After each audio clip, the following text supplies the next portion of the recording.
இலங்கையில் இந்த ஆண்டு இதுவரை காலப்பகுதியில் டெங்கு நோயாளர்களின் எண்ணிக்கை 13,416ஆக அதிகரித்துள்ளதாக தேசிய டெங்கு கட்டுப்பாட்டு பிரிவு உத்தியோகபூர்வமாக அறிவித்துள்ளது.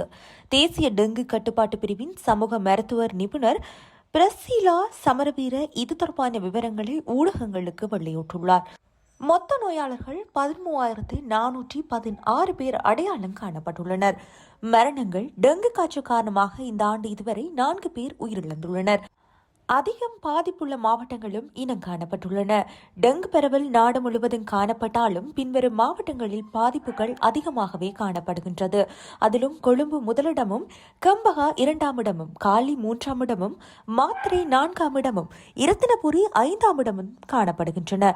தற்போது நிலவும் வானிலை மற்றும் நுழம்பு பெருக்கத்திற்கு ஏதுவான சூழலை கருத்தில் கொண்டு பொதுமக்கள் மிகுந்த அவதானத்துடன் இருக்குமாறும் அறிவுறுத்தப்பட்டுள்ளனர்.